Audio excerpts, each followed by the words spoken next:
Hello everyone. Our discussion is on JEE Round 1 Mathematics Practice Paper. Now the first problem. This first problem. What is given to you in first problem? A and B are two sets. Okay. Here A and B are two sets. A is given as set of all z such that mod of z plus 6 plus mod of z minus 2 is equal to 10. Okay, this is Z set. This is A set. Okay, and another set is B. B is a set of all z such that mod of z minus 6 equal to 3. Okay, then the number of elements common to both A and B is, this is asked. Now see, explanation is like this. This is the problem on complex numbers. So what is A actually? ये जो A का जो curve है वो होता है ellipse. Actually ये जो इक्वेशन है कॉम्प्लेक्स नंबर में modulus of z plus 6 plus mod of z minus 2 equal to 10, इसको हम कैसा लिख सकते? Mod of z minus of minus 6 plus z minus of 2 equal to 10. सही है. तो इसका जो इलिप्स का ये ऐसे टाइप में होता है actually, S P plus H dash P is equal to 2a. S मतलब पी मतलब क्या होगा? उसका जनरल पॉइंट होगा पी का जेड. एस क्या रहेगा? -60. एस रहेगा, एस डैश ले लिया यहां पे, एस डैश रहेगा -60 और एस क्या रहेगा? 20. ये फोसाई रहेंगे इलिप्स के. और ये जो 10 है ये 2a रहेगा. एंड एस पी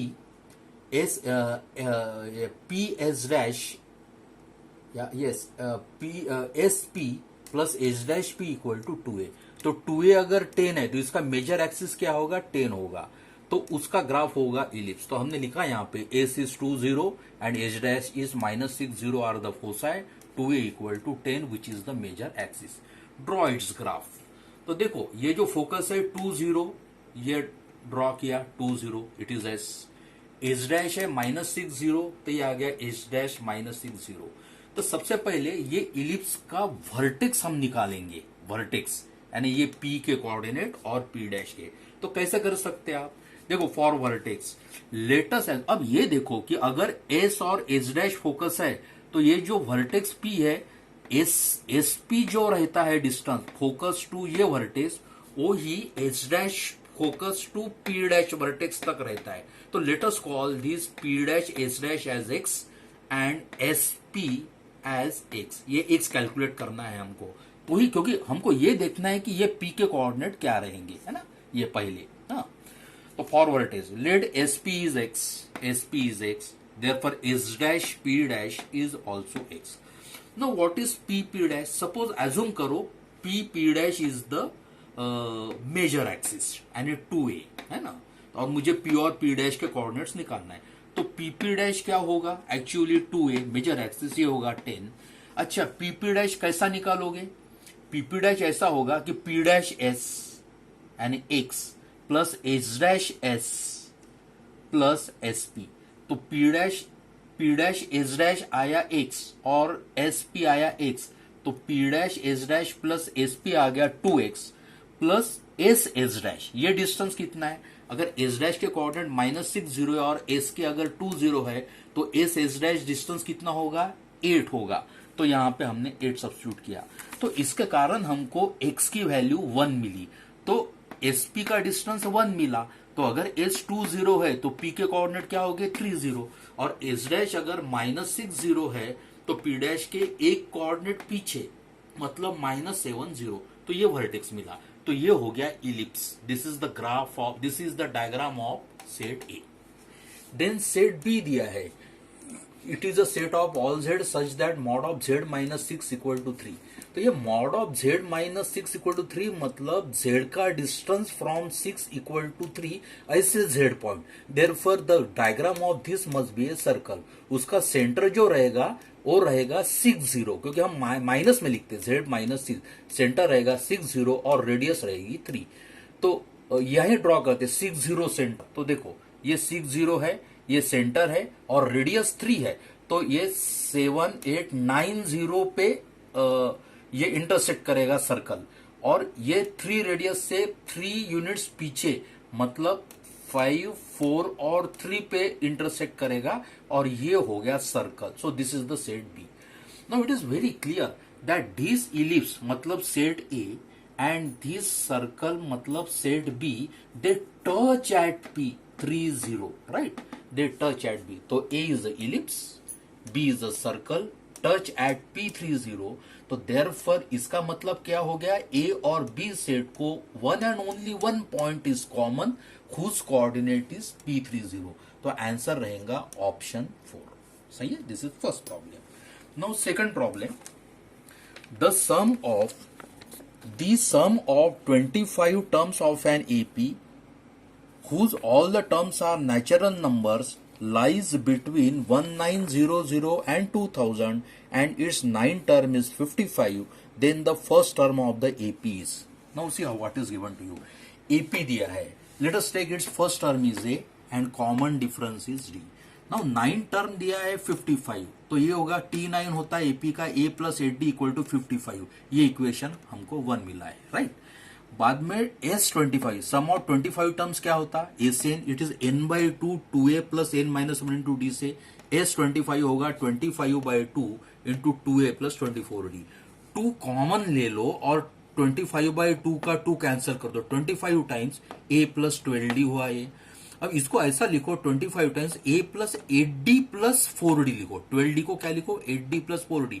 क्यों लिखा है, क्योंकि a प्लस 8d की 55 वैल्यू है, तो a प्लस 8d की वैल्यू 55 रखो, प्लस 4d आया, S25 आया 25 plus 55, 25 times 55 plus 4d.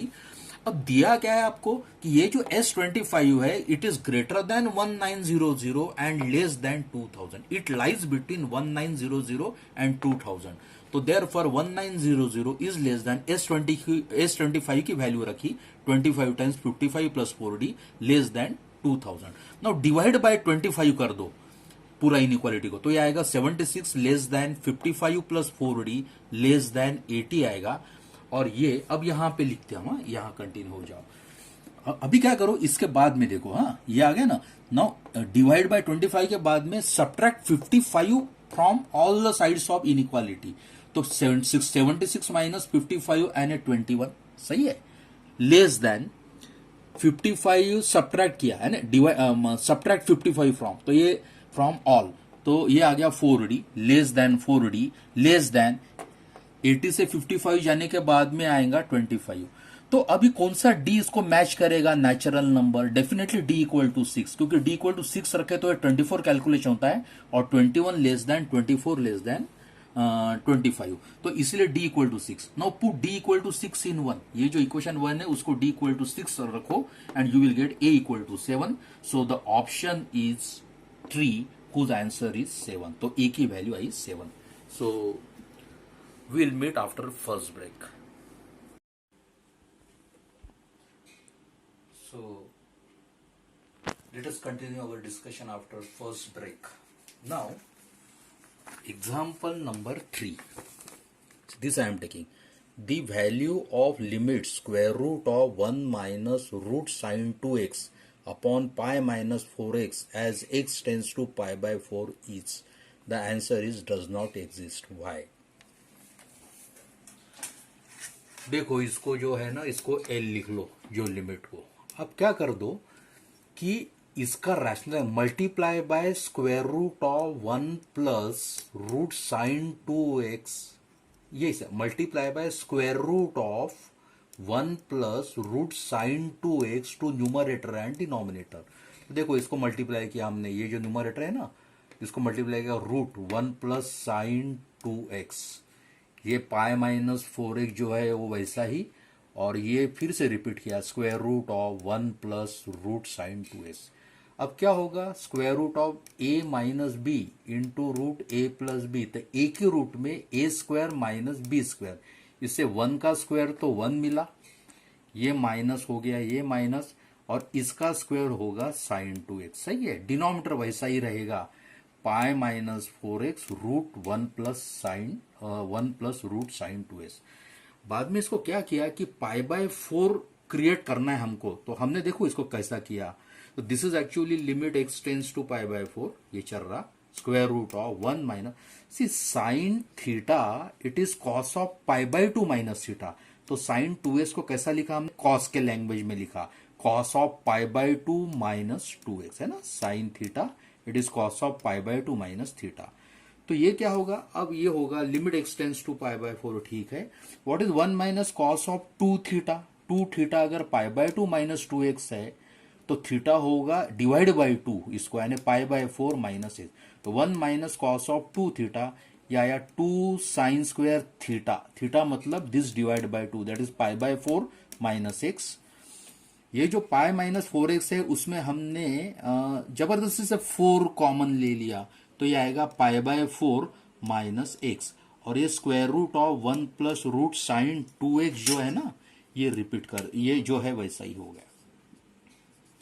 After this देखो फिर से limit x tends to pi by 4, root 2 बाहर आएगा। अब square root of sine square pi by 4 minus x, actually हम स्ट्रेट में लिखते हैं इसको sine pi by 4 minus x, but actually वो वैसा नहीं लिख सकते, क्योंकि एक आपको पता है कि root a square is mod a.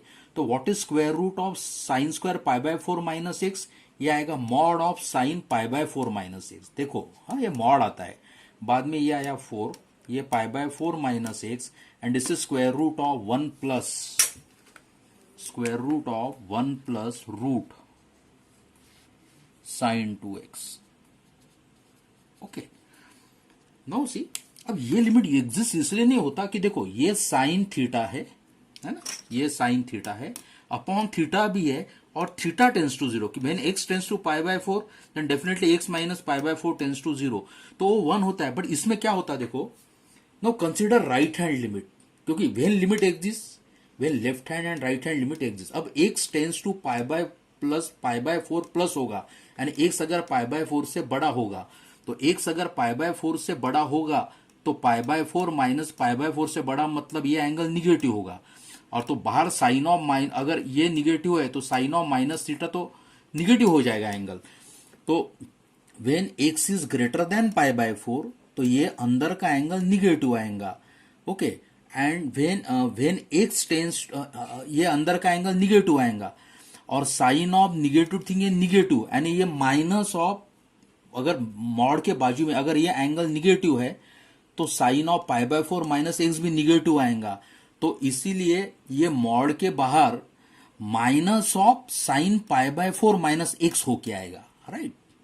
तो minus of sine pi by 4 minus x upon pi by 4 minus x, ये -1 देके रूट 2 बाय 4 -1, और यहां पे भी x equal to pi by 4 लेने के बाद में ये हमारा राइट हैंड लिमिट अलग आएगा। और लेफ्ट हैंड लिमिट की बात करें, x tends to pi by 4 minus, जब x is less than pi by 4 होता, तो x is less than pi by 4, तो ये एंगल पॉजिटिव आता, और साइन ऑफ पॉजिटिव आता है पॉजिटिव, तो ये मॉड के बाहर आएगा sine of pi by 4 minus x. Note that, ये बड़ा इंपॉर्टेंट है कि जब x greater than pi by 4 होता तो मॉड के बाहर ये आएगा minus sine pi by 4 minus x, and when x is less than pi by 4 तो ये मॉड के बाहर आएगा sine pi by 4 minus x. तो ये साइन में जो फर्क गिर रहा, इसलिए इसका लेफ्ट हैंड और राइट हैंड लिमिट अलग मिल रहा, साइन में फर्क होगा इसका, और इसलिए when left hand right hand limit are different, so this limit does not exist, so the option is 4। सही है। देन example 4, example 4 is this: if the plane x plus 3y equal x plus 3z equal to 2y is rotated through a right angle about its line of intersection with the plane 2x plus 3y equal to 4z plus 5, then the equation of the plane in its new position is, here the option 1 है इसका answer, 22x plus 5y equal to 4z plus 35. See the theory. See, this plane is given to you, x minus 2y plus 3z equal to 0, इसको बोला plane 1, सही है, is rotated through the line of intersection with, ये दूसरा plane है, 2x plus 3y minus 4z minus 5 equal to 0, यानी ये दो प्लेन है intersecting, so these two planes will intersect in a line, और ये दोनों इंटरसेक्ट करने के बाद में this plane is rotated around the line of intersection of this through 90 degree, ऐसा है। तो जब देखो देखो अगर ये प्लेन 90 डिग्री से, ये एक प्लेन है और ये एक प्लेन है, तो उनका इंटरसेक्शन रहेगा लाइन, है ना। और वो लाइन से अगर ये प्लेन इसके अराउंड 90 डिग्री से अगर टर्न करते हो तो इसकी जो न्यू पोजीशन होगी वो न्यू पोजीशन वाला प्लेन का इक्वेशन रहेगा जस्ट फैमिली ऑफ लाइंस में जैसा हमने किया था। तो न्यू प्लेन क्या होगा पता है, ये प्लेन 90 डिग्री से line of intersection with this plane से रोटेट करने के बाद में जो प्लेन मिलेगा नया, तो उसका इक्वेशन बनेगा x minus 2y plus 3z, वैसा ही लिखो, प्लस लैम्डा टाइम्स इसकी लेफ्ट साइड लिखो 2x plus 3y minus 4z minus 5 equal to 0। ये हो गया प्लेन 3। नोट दैट कैसा है, ये प्लेन है 1, ये प्लेन है 2, their point of their intersection is a line. वो लाइन के अराउंड प्लेन 1 को 90 डिग्री से मूव किया तो प्लेन 1 प्लेन 3 बन जाएगा, नया इक्वेशन प्लेन 1 का प्लेन 3 बनेगा, और ऐसा। And we have to find lambda, सही है। और यही इक्वेशन आपको पूछा है कि ये नए प्लेन 3 का इक्वेशन क्या रहेगा। So for some lambda that we want to find. अब देखो ये प्लेन है 1 और ये प्लेन है 3। तो how is this plane 1 change to plane 3 when it is rotated through 90 degree. तो मैं ऐसा बोलूंगा plane 1 is rotated through 90 degree to get plane 3। देखो ये प्लेन 1 है और ये 90 डिग्री से घुमा दिया, प्लेन 3 मिल गया, ये प्लेन 3 है। जब दोनों प्लेन अगर परपेंडिकुलर रहते प्लेन 1 एंड प्लेन 3, तो क्या होता, उसके जो कोइफिशिएंट ऑफ एक्स है, एक्स वाई जेड के उनके कोइफिशिएंट्स है, उनके प्रोडक्ट करके ऐड किया तो आंसर 0 आता। जैसा मैं ये बोलता हूं कि देखो ये प्लेन है तो प्लेन 1, तो what is the coefficient of x 1, okay. और प्लेन 3 का कोइफिशिएंट ऑफ एक्स क्या है, एक्स अगर लोगे कॉमन तो क्या आएगा, एक्स अगर कॉमन लोगे तो आएगा 1 प्लस 2 लैम्डा एक्स आता है ना, एक्स अगर कॉमन लेते तो 1 प्लस 2 लैम्डा एक्स। तो प्लेन 3 का इसका कोइफिशिएंट आएगा 1 प्लस 2 लैम्डा, और यहां प्लेन 1 का कोइफिशिएंट है एक्स, तो 1 इंटू 2 लैम्डा प्लस 1, क्योंकि एक्स अगर कॉमन लेते हम इसमें ये और ये टर्म में तो आता 2 lambda plus 1। Then what is the coefficient of y here, plane 1 का -2, और यहां पे कोइफिशिएंट ऑफ y क्या आएगा -2 plus 3 lambda. So -2 times -2 plus 3 lambda plus what is the coefficient of z 3, और यहां पे कोइफिशिएंट ऑफ z क्या मिलेगा 3z plus 3z minus 4 lambda z। तो z अगर कॉमन लेते तो 3 टाइम्स -4 लैम्डा, तो ये आ गया। तो इसका coefficient 3 into plane coefficient of z इसका 3, और प्लेन 3 का कोइफिशिएंट z आता 3 माइनस 4 लैम्डा, तो इनकी एडिशन होगी 0, क्योंकि 90 डिग्री से रोटेट किया है प्लेन 1 और प्लेन 3, ये 90 डिग्री से घुमा के प्लेन 1 प्लेन 3 बन गया, इसलिए ऐसा होगा। लैम्डा इक्वल टू 7/8 कैलकुलेशन के बाद में मिलेगा। और इक्वेशन ऑफ, अब लैम्डा इक्वल टू 7/8 है तो इक्वेशन ऑफ प्लेन 3 क्या होगा, सिर्फ लैम्डा इक्वल टू 7/8 रखो, तो ये होगा प्लेन 3 का equation, x minus 2y plus 3z plus lambda की value 7/8 times 2x plus 3y minus 4z minus 5 equal to 0। और कैलकुलेशंस करने के बाद में आपको 8 से मल्टीप्लाई करने के बाद में you will get answer 22x plus 5y equal to 4z plus 35, that is option 1। So we take a break. So we continue our discussion after second break. Now example number 5. Example 5. If the image of P35 with respect to the line y equal to x is q, and image of q with respect to the line y equal to 0 is r a b coordinate, then a plus b equal to, the answer is option 2, that is 2. See how it is. देखो क्या दिया है यहाँ पे कि सबसे पहले तो कोऑर्डिनेट्स एक्स एक्सिस और वाई एक्सिस ड्रॉ किया, ये ओरिजिन है, और y equal to x line draw कर दो, है ना, ये y equal to x line, ये होगी y equal to x line. सही है। अब क्या दिया है आपको, दिया है पॉइंट P विथ 3,5। सही है। अब उसकी image y equal to x line में क्या होगी, तो इमेज कैसा निकालते पता है क्या, कि ये y equal to x line mirror समझो, और P35 इसकी y इक्वल टू एक्स में इमेज क्या होगी, जितना ऊपर है उतना नीचे आएगा। नहीं, इसमें क्या होगा, उतना नीचा तो जरूर आएगा, बट P35 एक ख्याल में रखो कि P35 की image y equal to x में होती है Q, यानी ए कोऑर्डिनेट चेंज कर दो, जो x कोऑर्डिनेट है 3 वो y कोऑर्डिनेट बनेगा और y coordinate x। So what I am saying, P35 की image y equal to x line में कोऑर्डिनेट इंटरचेंज करो Q, ये आएगा 5,3, ये इमेज आ गई। तो P35 की y equal to x line में इमेज आ गई Q53। सही है। अब उसके बाद में क्या पूछ रहा, उसके बाद में पूछ रहा कि Q की image y equal to zero line, y equal to zero line मतलब x एक्सिस। अब Q की image y equal to zero line में क्या होगी, तो देखो ये Q है, अब ये मिरर है आपका x, y equal to zero मतलब x एक्सिस, ये मिरर है। अब Q53 जितना ऊपर x एक्सिस के, तो उसकी जो इमेज दी है R वो उतना ही नीचे, तो Q अगर 53 अगर होगा तो Q अगर नीचे आया उतना ही, तो उसका x कोऑर्डिनेट तो 5 ही रहेगा, बट ये y कोऑर्डिनेट जो ऊपर 3 था तो ये नीचे माइनस में आया। So it is very clear कि Q53 पॉइंट है, और x एक्सिस में अगर मिरर, x एक्सिस के मिरर में अगर उसकी इमेज लेना है तो उतना ही नीचे आएगा, तो उसका x कोऑर्डिनेट तो नहीं बदलेगा, बट y कोऑर्डिनेट जरूर बदलेगा, -3। These are the coordinates of R, they are given to be A B. And what is asked, a plus B is asked, तो a प्लस बी हो गया 5 - 3 मतलब 2, तो आपका ऑप्शन रहेगा 2, that is 2। This is the answer of option 5, question 5। Then question 6,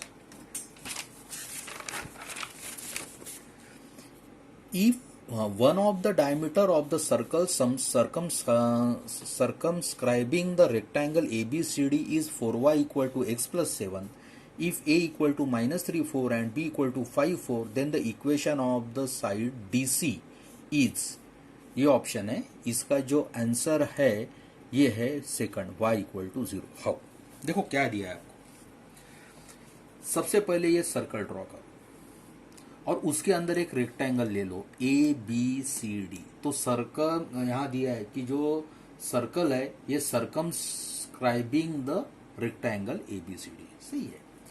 अब इसके बाद में क्या दिया है कि ये जो सर्कल डेफिनेटली है तो इसका डायमीटर क्या होगा, AC सेगमेंट भी डायमीटर होगी और DB सेगमेंट भी डायमीटर होगी।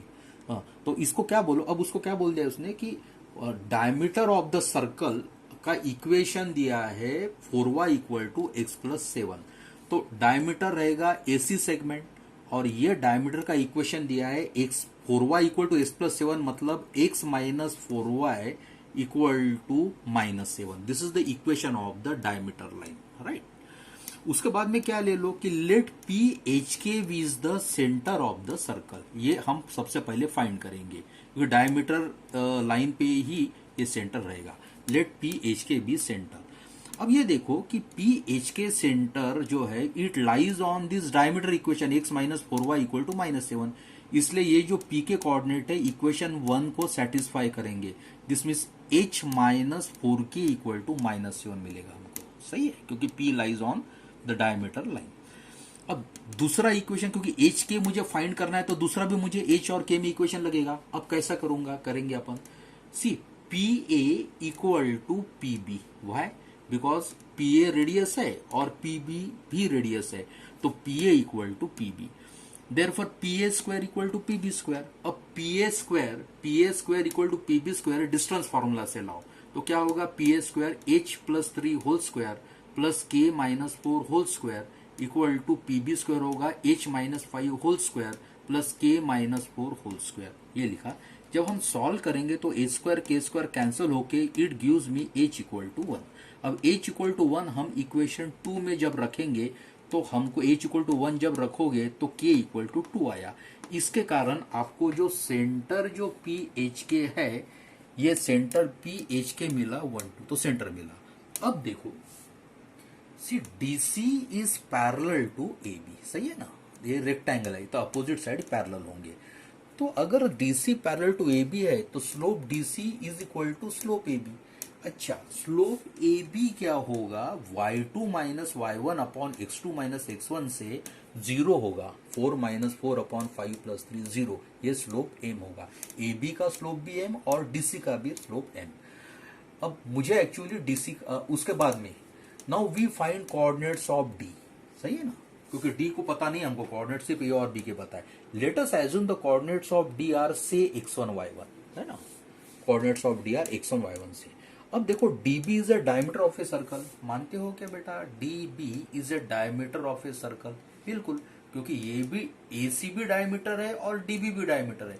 तो db डायमीटर है और p सेंटर है, मतलब p पॉइंट db डायमीटर पे लाए होगा। तो यही लिख रहा हूं मैं, db is a diameter of a circle with centre p। तो मिड पॉइंट फॉर्मूला लगेगा।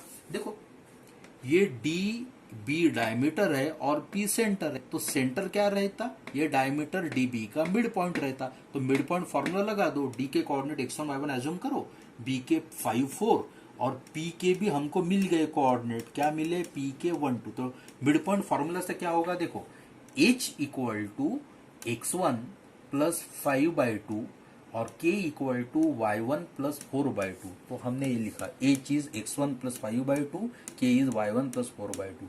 h की वैल्यू 1 रखा, k की वैल्यू 2 रखी, इससे कैलकुलेशन से x1 -3 आया, y1 0 आया। तो d के कोऑर्डिनेट मिले हमको x1 y1 मतलब -3 0, सही है। ये d के कोऑर्डिनेट मिले, d के कोऑर्डिनेट मिले -3 0, सही है, ये मिला -3 0। Now slope of DC is 0। अब इसका देखो, डीसी का इक्वेशन निकालना है। The point on DC is, point पता है मुझे -3 0 और इसका स्लोप m है डीसी। तो स्लोप पॉइंट फॉर्म से इक्वेशन ऑफ डीसी क्या होगा, D coordinate -3 0, slope of DC is 0 which is m। By slope point form equation of DC is y minus 0 y minus y1 it is m times x minus x1, मतलब y minus 0 it is m है 0 times x plus 3, तो ये 0, इसलिए y equal to 0, ये option है 2। So we will meet after the break. So we continue our discussion after third break. Now the example 7। So what is given in example 7?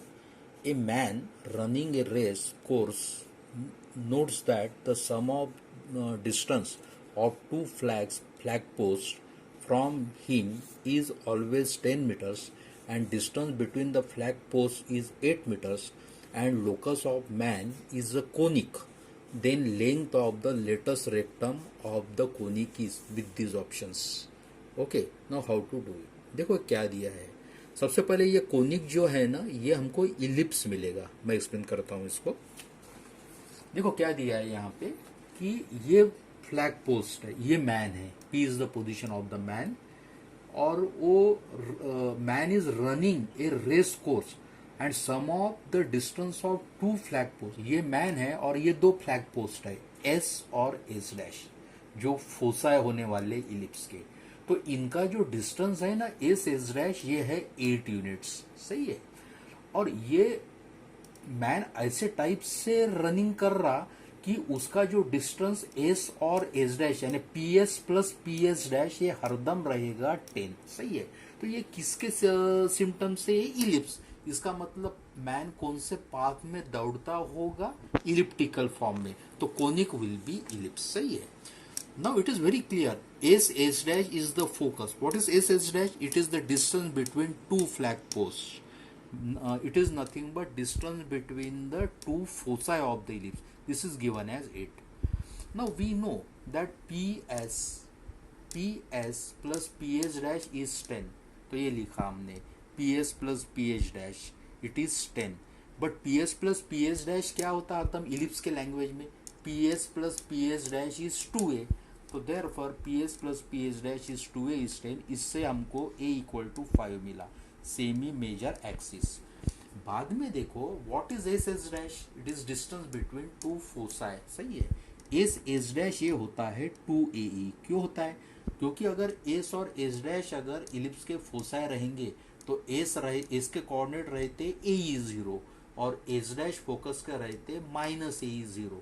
तो S dash का distance हरदम कैसा रहता है, ये -AE0 और ये AE0, तो एस डैश का डिस्टेंस रहेगा 2AE, सही है।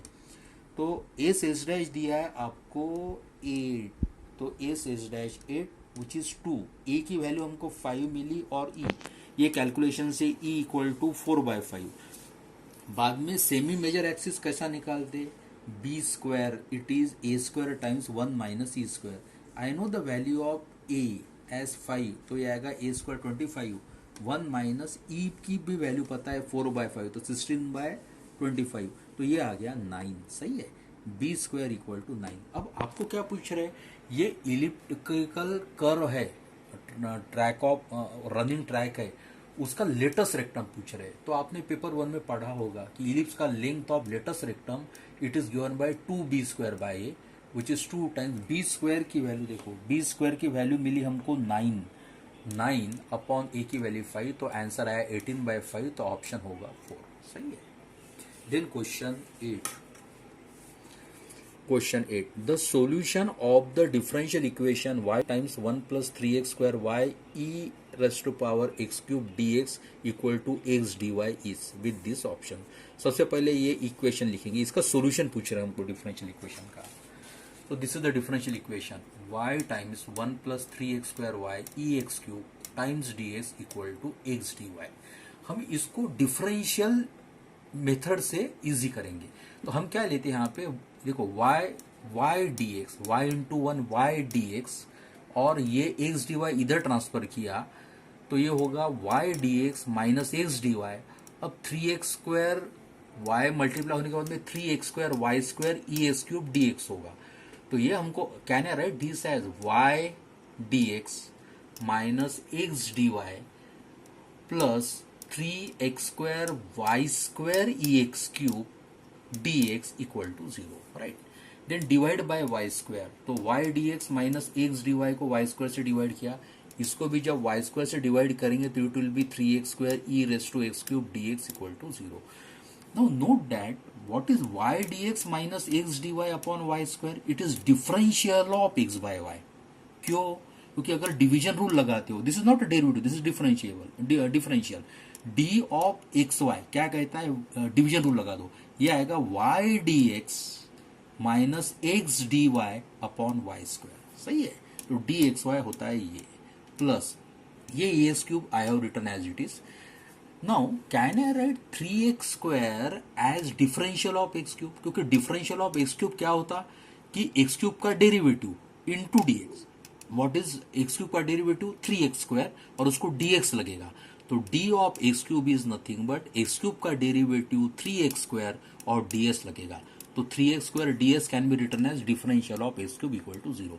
Then taking integral on both the sides, तो it is integral of dxy plus integral of e x cube D x cube equal to 0, right. अब ये देखो ये कैसा इंटीग्रल सॉल्व करते हैं डिफरेंशियल में, जैसा देखो अगर x बाय वाई के जगह पे x रहता तो इंटीग्रल dx हम क्या लिखते, x लिखते, बट x के जगह पे तो x बाय वाई है, तो integral of differential of x by Y क्या आएगा, x बाय वाई आएगा, सही है। प्लस जैसा अगर ये अभी integral e x cube D x cube ये करना है, तो सपोज मान लो अगर एक्स क्यूब के जगह पे x होता तो ये कैसा होता था, e raise to x d x. Integral e raise to x d x क्या होता, e raise to x, but x के जगह पे तो एक्स क्यूब है, e x cube D x cube. तो अगर वो ई रेस टू एक्स होता था, e raise to x d x, अगर integral e raise to x d x अगर ई रेस टू एक्स होता तो integral e raise to X cube D x cube ये ई एक्स क्यूब होगा, equal to constant of integration, and therefore this is the option 3। Okay, question 8। Question 9, Let vector A, vector B, vector C be three vectors such that mod vector A equal to 1, mod vector B equal to 1 and mod vector C equal to 2. And if vector A cross C plus vector B equal to 0, then the angle between A and C can be with option.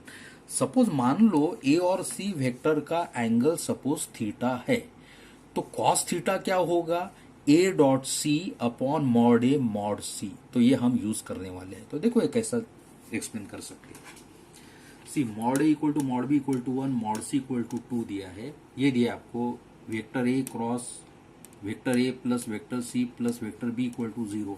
अब देखो A cross A plus C, A cross C है ये, not plus, this is A cross C, यानी cross product दो बार आ गया। देखो A cross C plus vector B equal to 0। तो ये भी दो वेक्टर का क्रॉस प्रोडक्ट और उसका जो क्रॉस प्रोडक्ट जो वेक्टर है उसका क्रॉस प्रोडक्ट ए। तो रूल क्या कहता है, जब ए क्रॉस सी होता तो ये होता है vector A dot vector C into vector A, into ये वेक्टर ए, क्योंकि A vector A dot vector C ये तो नंबर रहेगा, it is the coefficient of this vector A.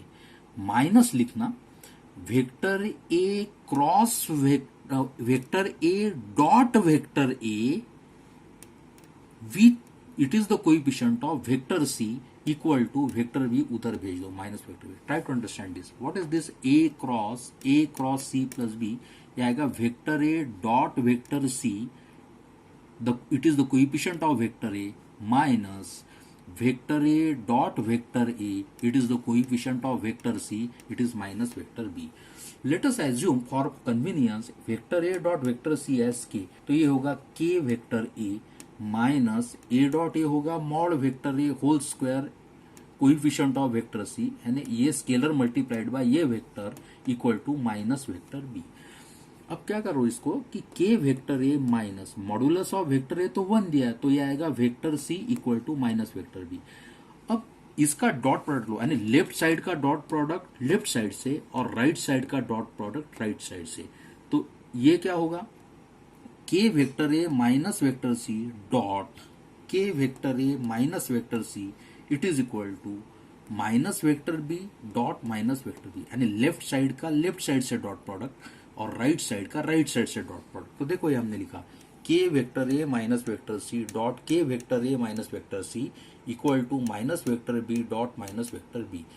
तो ये जब सिंप्लीफाई करोगे तो आपको मिलेगा k square modulus vector A square minus k times A dot C minus k times A dot C plus mod C square equal to mod of vector B square, ऐसा मिलेगा। अब देखो vector modulus of vector A mod की value 1 रख दो तो आएगा k square 1 square minus A dot C को हमने k बोला है ना, देखो ए डॉट सी को k बोला है, तो ये क्या आएगा माइनस k इंटू के, तो k square minus k square A dot C फिर से k है तो minus k square, mod vector C 2 है तो उसका स्क्वायर होगा 4 और equal to mod vector B 1 है तो ये 1 आएगा। तो k की वैल्यू क्या मिलेगी आपको √3, बट k तो हम a डॉट सी बोल रहे हैं, ये √3 आया, सही है ना, ये है a डॉट सी। अब देखो a डॉट सी मिल गया आपको।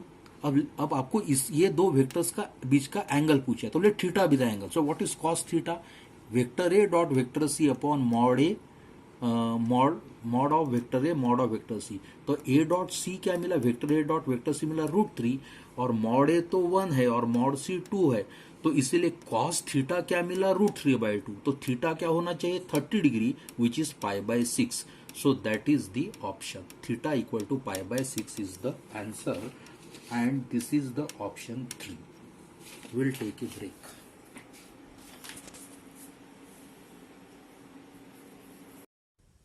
So we continue our discussion after 4th break. Now example 10.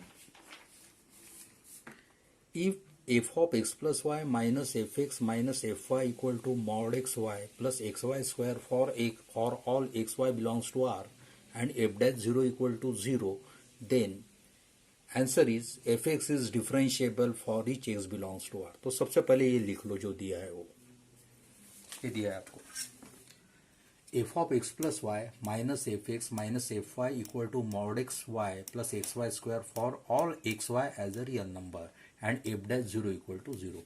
तो मुझे शो करना है एफ एक्स इज डिफरेंशिएबल, ये ऑप्शन आने वाला है। तो एफ डैश एक्स की डेफिनेशन क्या होती है?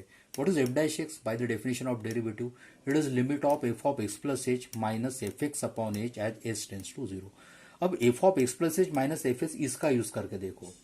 अभी देखो F of x plus H minus F X चाहिए और यहाँ पे तो F of x plus Y minus F X है। तो आप क्या कर लो, इसमें एक्स के जगह पे एक्स ही रखो और y के जगह पे h रखो, तो ही तो आपको f of x plus H मिलेगा। तो x के जगह पे x और y के जगह पे h, तो क्या हो जाएगा ये?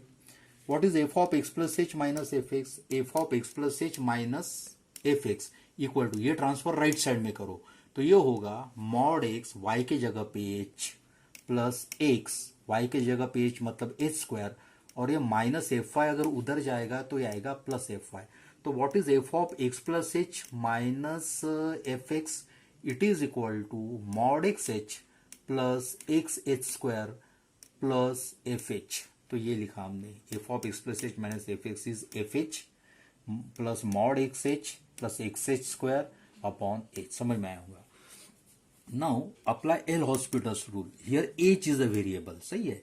तो differentiate with respect to h, तो एफ एच का डेरिवेटिव होगा एफ डैश, या कंटिन्यू होगा limit h tends to zero, f h का डी बाई डी एच होगा एफ डैश एच प्लस, अब एच इज अ वेरिएबल तो मॉड एक्स से कांस्टेंट है तो मॉड एक्स कांस्टेंट वैसा ही रहेगा, d by d h of h होगा 1 प्लस फिर से एक्स कांस्टेंट है तो एक्स आ गया, और एच स्क्वायर का derivative with respect to h क्या आएगा 2h, और ये एच का derivative with respect to h 1 आया। बाद में h equal to zero value रख दो तो ये होगा, जहां एच दिखता वहां जीरो, तो ये आएगा F dash zero plus mod x plus 2x zero, क्योंकि एक्स एच के जगह पे जीरो रखना है तो ये आया F dash zero plus mod x plus 2x zero. What is f dash zero? देखो एफ डैश जीरो की वैल्यू जीरो दी है तो एफ डैश जीरो की वैल्यू जीरो लिखी, मॉड एक्स और ये हो गया जीरो। तो एफ डैश एक्स क्या आया हमारा? ये जो एफ डैश एक्स है ये एफ डैश एक्स आया मॉड एक्स, और मॉड एक्स को डिनोमिनेटर में तो 1 है तो इट ऑलवेज एग्जिस्ट, क्योंकि मीनिंगलेस होने का कोई चांस नहीं है, तो इसलिए मैं लिखता हूं इसको exist for all real number x.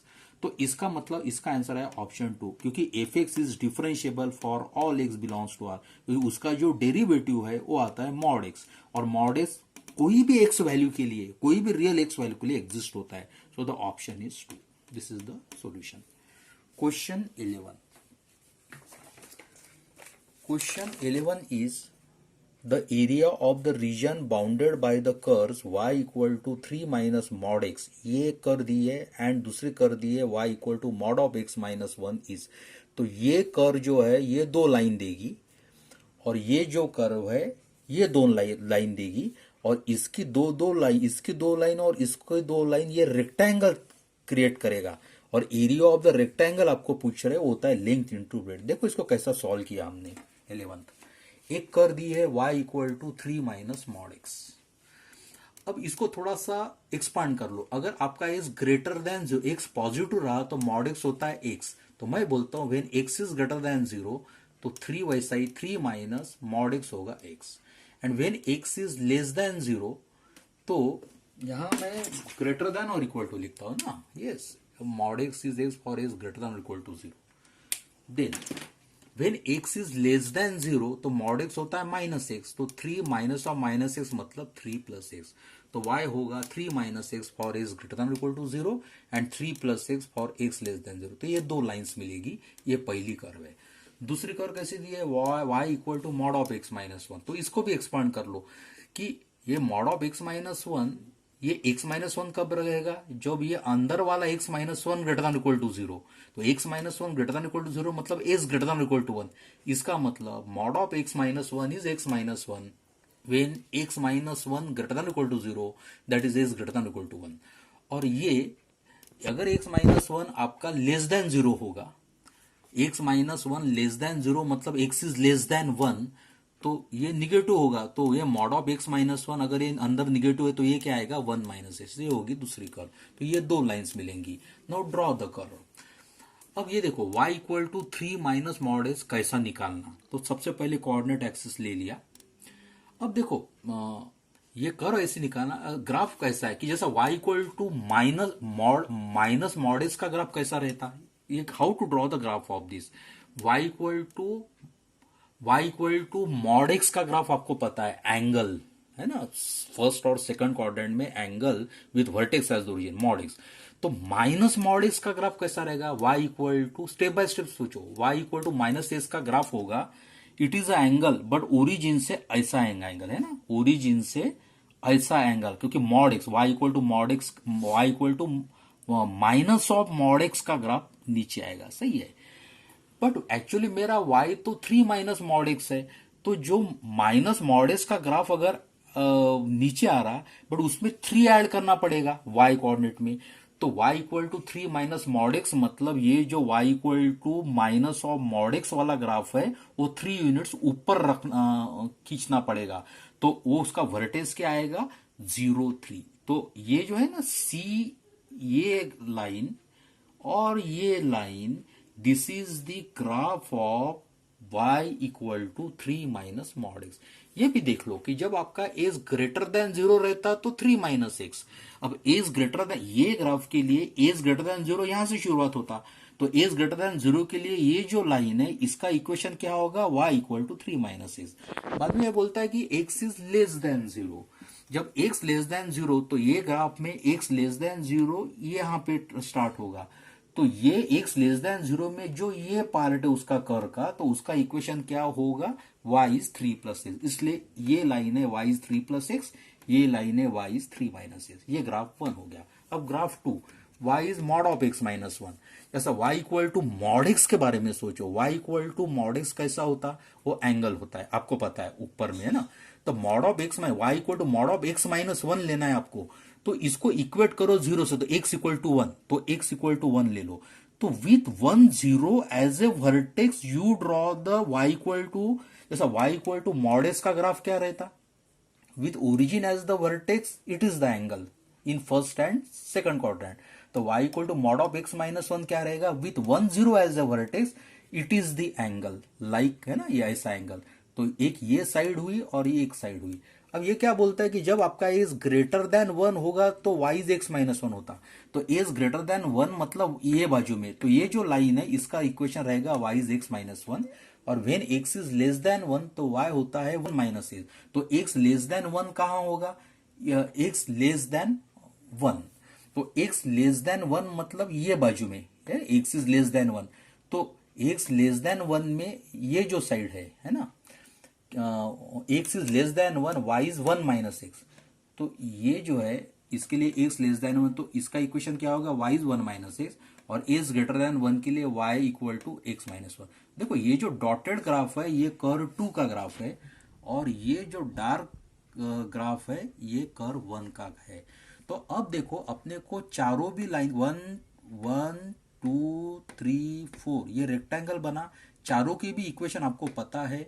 इसमें c के कोऑर्डिनेट 0 3 पता है, और a के कोऑर्डिनेट आपको 1 0 पता है, सही है ना, a के कोऑर्डिनेट आपको 1 0 पता है। अब देखो you find the coordinates of B और डी फाइंड करना है। तो बी और डी कैसा फाइंड करोगे, देखो B is the point of intersection of this line and this line, है ना। तो ये लाइन का भी इक्वेशन हमारे पास में y इज 3 माइनस एक्स, और ये लाइन का भी y is x minus 1। So solve them simultaneously. तो b के लिए b lies on y is x minus 1 and y is 3 minus X. Simultaneously solve करके I can get the coordinates of b as 2 1। तो b के coordinate 2 1 मिले, लिख लो यहाँ पे। बाद में d के कोऑर्डिनेट निकालना है। d is the point of intersection of this line y is 3 plus x and this line y is 1 minus x. तो d is a point of intersection of y 3 plus x and y is 1 minus x.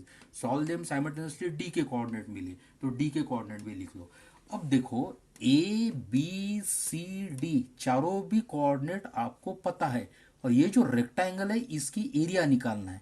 तो distance formula से, अब b के coordinate पता है तो a distance formula से can you calculate A B which is the length of the rectangle, and distance formula से BC, क्योंकि B के कोऑर्डिनेट पता है, डिस्टेंस फॉर्मूला से BC भी निकलता है। तो BC मिलता है आपको 2√2 डिस्टेंस फॉर्मूला से, और AC मिलता है √2। तो ये रेक्टेंगल की सॉरी ए बी मिलता है √2 और बी सी मिलता है 2√2 डिस्टेंस फार्मूला से। तो ये रेक्टेंगल की लेंथ √2 और ब्रेड्थ है 2√2, इसलिए उसकी एरिया आएगी, वही हमको पूछा है। तो बाय डिस्टेंस फार्मूला देखो मैं बोल रहा हूं A B is distance between A के कोऑर्डिनेट 10, बी के कोऑर्डिनेट 21, डिस्टेंस फार्मूला से √2 आता। सी बी जो है वो distance between coordinate 03 and coordinate 21, ये 2√2 आता।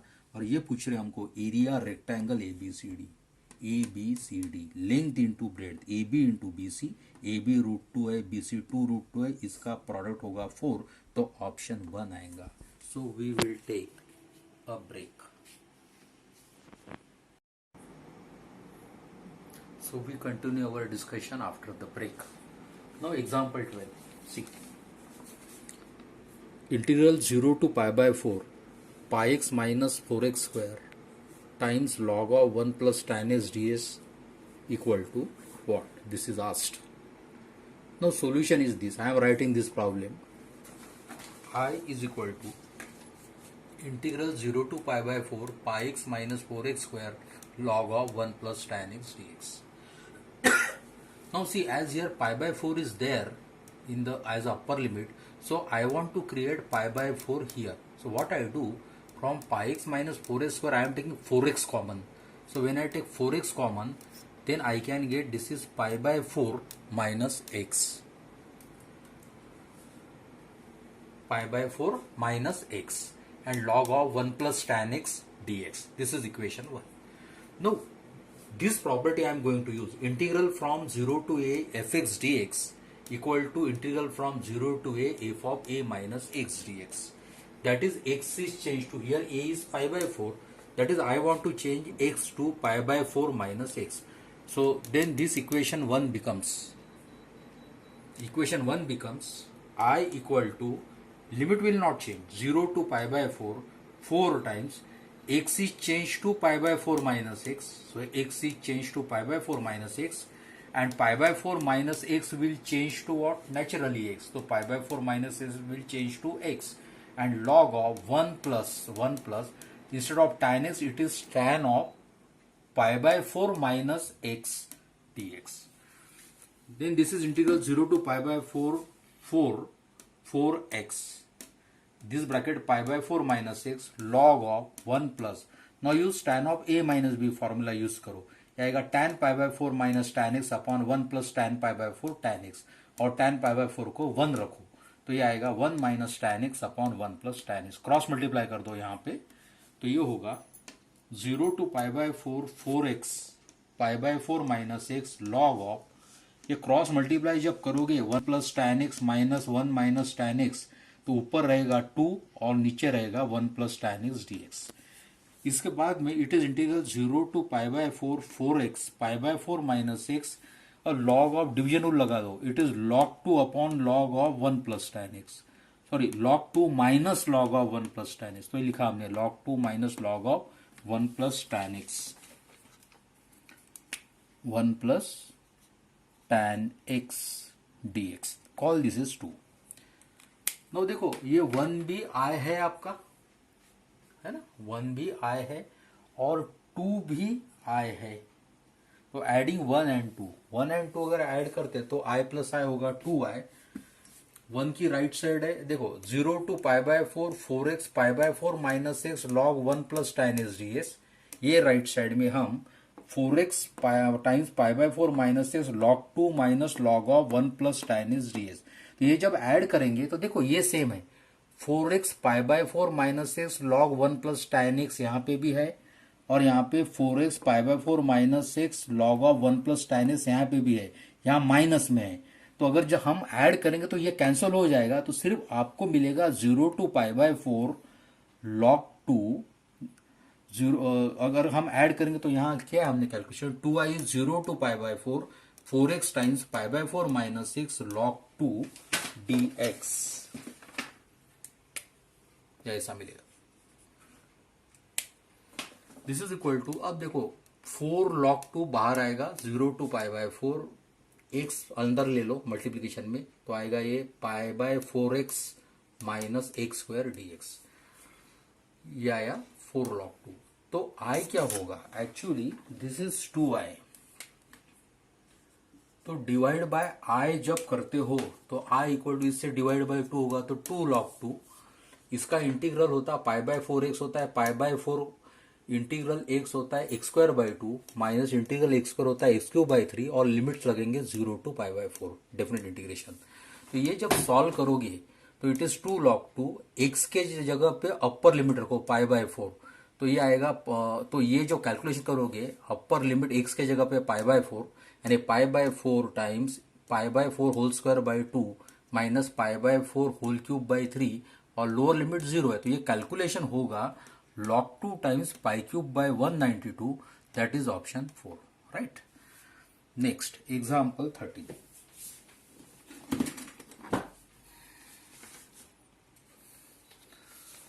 Example 13 is this. 10 pair of shoes are in a closet. 10 pairs है शूज के, यानी 20 शूज है। 4 shoes are selected at random, 4 select किए। The probability that there will be at least 1 pair among the 4 shoes selected is, ये पूछा है। देखो क्या दिया है एक्चुअली, 10 पेयर ऑफ शूज दिया, मतलब 20 शूज है। 4 शूज आर सिलेक्टेड, 20 में से 4 शूज सिलेक्ट किए, and I want a probability that there will be at least 1 pair among 4 shoes. तो द प्रोबेबिलिटी ऑफ एटलीस्ट 1 मतलब क्या, कॉम्प्लीमेंट्री से 1 minus no, so probability of at least 1 pair it is equal to 1 minus probability of no pair of shoes. 4 select किए, अब देखो ये लिखा हमने 1 माइनस, अब 4 शूज है सिलेक्ट किए हुए और उसकी पेयर नहीं होना चाहिए, यानी किसी की पेयर नहीं आना चाहिए, तो ये कैसा होगा, ये प्रोबेबिलिटी कैसे ढूंढोगे आप। देखो ये 1 माइनस, इनिशियली 20 शूज है, अब पहला हम 4 सिलेक्ट करना है, तो जब पहला सिलेक्ट करेंगे तो 20 में से करेंगे, so out of this 20 how many choices are there to select one shoe, 20, तो ये पहले का सिलेक्शन की प्रोबेबिलिटी आई। उसके बाद में क्या किया, अब एक शू चला गया वहां पे सिलेक्शन में, अब बचे 19 शूज, राइट। अब हमको दूसरा शू जो है वो भेजना है उधर, पर वो शू ऐसा रहना चाहिए कि उसकी पेयर पहले के साथ नहीं होना चाहिए, तो 90 शूज में से एक जो है शू वो उसकी पेयर फॉर्म करे, तो 19 में से 18 जो है शूज वो उसकी पेयर फॉर्म नहीं करे, तो दूसरा शू की प्रोबेबिलिटी सिलेक्शन की क्या होगी, 18/19। अब 2 चले गए, अब कितने बचे हैं, अब बचे हैं 18 शूज, अब बचे हैं 18 शूज, राइट। अब तीसरा शू हमको भेजना है, अब 18 में से 2 गए, तो 18 में से 2 जरूर उसकी पेयर फॉर्म करेंगे, तो 18 में से कितने पेयर नहीं फॉर्म करेंगे, 16, तो तीसरी शू भेजने की पॉसिबिलिटी, सिलेक्शन की पॉसिबिलिटी 16/18 होगी। अब चौथा जो शू है, तो अभी अभी कितने बचे, अब 17 बचे, क्योंकि 3 शूज तो सिलेक्ट किए हैं।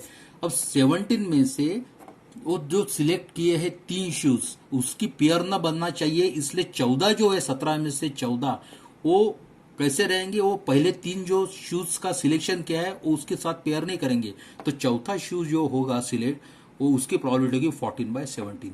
तो ये 1 माइनस ये जो कैलकुलेशन है ये आता 2.3065, that is 99/323, and your answer is option 1। So we will take a break.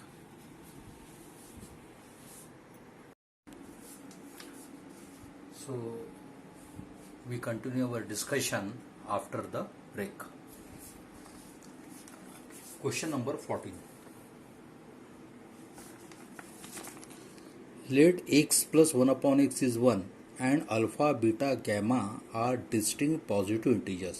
इसका मतलब अल्फा बीटा गैमा ये नेचुरल नंबर्स है और ये सेटिस्फाई हो रहा, x raise to alpha plus 1/x raise to alpha plus x raise to beta plus 1/x raise to beta plus x raise to gamma plus 1/x raise to gamma is equal to 0, then the minimum value of alpha plus beta plus gamma is asked. Let us consider x plus 1/x equal to 1 and find x. तो हम इससे x find करेंगे और फिर उससे x raise to alpha plus 1/x raise to alpha find करेंगे. So let us do this. x plus 1/x equal to alpha.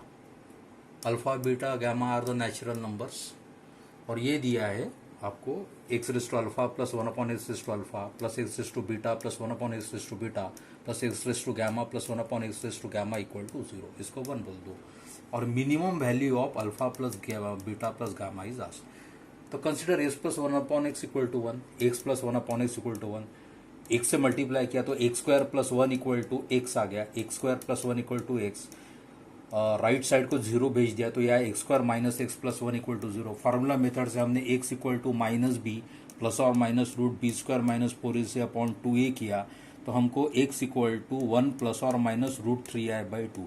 Late us choose positive sign, right.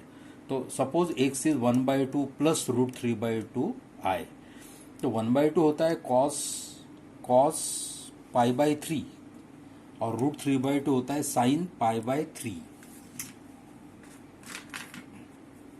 cos 60, what is cos 60? Cos 60 π/3 plus i sin π/3 होगा ये। So this is cos π/3 plus i sin π/3 होगा, ये cos π/3 alpha plus i sin π/3 alpha, ऐसा होगा। सही है बिल्कुल। अभी तो देखो यहाँ मिस्टेक हुई थी, तो i sin 60 it is root 3/2, okay. तो ये होगा, अब एक्स रेस टू अल्फा चाहिए तो raising power alpha on both sides, तो x raise to alpha equal to क्या होगा, cos π/3 plus I sine π/3 raise to alpha. De Moivre's theorem लगा दो। डी मोयर्स थ्योरम क्या कहता है, cos theta plus I sine theta raise to N, it is cos n theta plus I times sine n theta, तो ये होगा cos π/3 alpha plus I times sine π/3 alpha, ये x raise to alpha हुआ। तो x raise to minus alpha क्या होगा, x raise to minus alpha मतलब इसको माइनस अल्फा पावर, तो cos π/3 प्लस आई साइन π/3 को पावर माइनस अल्फा, तो ये हो जाएगा cos माइनस π/3 अल्फा प्लस आई साइन माइनस π/3 अल्फा। तो cos ऑफ माइनस थीटा है तो होता है cos theta, so this is cos π/3 plus alpha, sine of minus theta होता है माइनस साइन थीटा, तो आएगा माइनस आई साइन πα/3, ये x raise to minus alpha आया। अब ये कंसिडर करो X raise to alpha plus 1/x raise to alpha, ये this is actually 1/x to alpha मतलब X raise to minus alpha, तो ये जो एक्स रेस टू अल्फा है ये, और ये जो X raise to minus alpha है, इनको ऐड करो तो this you are getting 2 cos πα/3।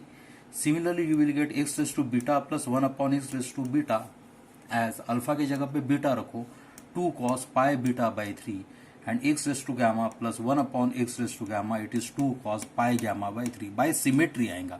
ये हमने कैलकुलेट किया और ये कैलकुलेट कर सकती है। अब फ्रॉम 1 में क्या दिया है कि this sum of this 3 is 0, तो इसका मतलब दिस प्लस दिस इज 0, तो डिवाइड बाय 2 से आएगा cos πα/3 plus cos πβ/3 plus cos pi gamma/3 equal to 0। अब देखो ये, अब alpha beta gamma are natural numbers, okay.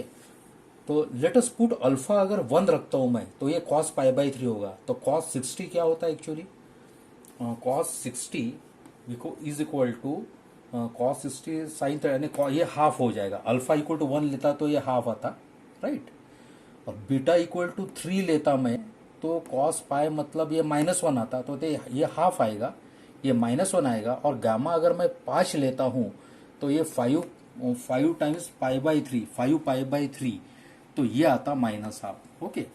तो देख लो आप, अल्फा अगर 5 रखते हो तो 5 π/3, नहीं π/3 मतलब 60, तो 300 एंगल होगा, cos 300 होता है आपका -हाफ। तो इसकी वैल्यू अल्फा इक्वल टू 1 के लिए हाफ आएंगी, यहाँ बीटा इक्वल टू 3 के लिए -1 आएगा, और cos of gamma equal to 5 के लिए आएगा -half.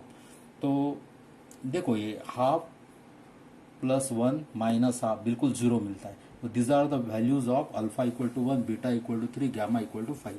So what is the addition of alpha plus beta plus gamma, it is 1 + 3 + 5, so 9 is the answer, right? Is the minimum value. Then question 15, if the system of equations, 3 equation दिए है, x + 2y - 3z = 1, दूसरा equation दिया है p + 2z = 3, x y नहीं दिया तो हम लिख सकते इसको 0s + 0y + p + 2 × z = 3, और तीसरा इक्वेशन दिया है 2p plus 1y plus z equal to 2. So is inconsistent. This three equations are inconsistent. Then the value of p पूछा. तो write this first equation. x plus 2y minus 3z equal to 1 पहला equation दिया है. दूसरा equation दिया है p plus 2z equal to 3. तो मैं उसको ऐसा लिख सकता हूँ 0x plus 0y plus p plus 2 times z equal to 3. तीसरा लिख सकता हूँ 0x plus 2p plus 1y plus z equal to 2. अब दिस सिस्टम इज इनकंसिस्टेंट. मतलब एक्स वाई जेड की ऐसी कोई भी वैल्यू नहीं है कि वो वैल्यू तीनों भी इक्वेशन को साथ में सेटिस्फाई करती. तो what is the condition of inconsistency? इनका coefficient of determinant of X Y Z. X के कोएफिशिएंट लिखो पहले कॉलम में 1 0 0, वाई के 2 0 2p प्लस 1, जेड के -3p प्लस 2 और ये 1, ये हो गया delta. So this system is inconsistent. इसका मतलब डेल्टा इज इक्वल टू 0. सही होगा. ये जब सॉल्व करोगे तो आपको मिलेगा p इक्वल टू -2 और p equal to -half. But p equal to -half क्यों नहीं ले सकते? क्योंकि अगर p इक्वल टू -हाफ अगर लोगे तो डेल्टा 1, डेल्टा 2 और डेल्टा 3 ये सब 0 मिलेगा. डेल्टा 1 मतलब आपको पता है कि डेल्टा 1 में क्या करते हैं. Delta 1 is the determinant. ये x के रो में पहले रो में ये 1 3, पहले कॉलम में 1 0 0 कॉलम में 1 3 2 आता. सेकंड कॉलम और थर्ड कॉलम सेम रहता है. जैसे आप डेल्टा एक्स भी बोल सकते हैं. Delta X, delta Y, delta Z is 0. इसलिए p equal to half is rejected. तो बचा क्या? p equal to -2. तो answer is option 1. Then example 16. If a equal to this determinant is given is a singular matrix. अब ये matrix a singular है तो determinant a equal to 0 होगा. तो आपको थीटा पूछा है. तो देखो a is a singular matrix, therefore determinant a equal to 0. इसलिए हमने ये डिटर्मिनेंट a इक्वल टू 0 लिखा. अब इसमें ये लिखने के बाद में आप ये करो, ये तीन ऑपरेशंस करो आप. c1 changes to c1 plus c2. यानी ये जो c1 है ये c1 प्लस c2 क्या होगा? c1 changes to c1 plus c2 मतलब 1 plus cos square theta plus sine square theta होगा. But cos square theta plus sine square theta होता है 1. तो पहले कॉलम में आएगा 2. ये दूसरे कॉलम में भी c1 changes to c1 plus c2 में भी 2 आएगा. और ये तीसरे कॉलम में पहले कॉलम में है ना, पहले कॉलम में 2 आएगा, दूसरे कॉलम में भी 2 आएगा और तीसरे कॉलम में cos square theta plus sine square theta ये आएगा 1. दूसरा कॉलम वैसा ही, तीसरा कॉलम वैसा ही. पहले c1 changes to c1 plus c2 लगाओ. उसके बाद में r3 changes to r3 minus r1 लगाओ. और उसके बाद में r2 changes to r2 minus r1 लगाओ. अगर ये सॉल्व करते और फिर डिटरमिनेंट ओपन करते आप तो cos 6 थीटा माइनस हाफ मिलता है आपको. ये cos ऑफ 2π/3 होता है. तो cos 6 थीटा ये cos 2π/3 मतलब 6 थीटा की वैल्यू 2π/3. तो थीटा की वैल्यू क्या मिलेगी आपको? π/9. So this is the answer. Theta equal to π/9. Sorry, theta equal to π/9 is the answer. So we'll take a break.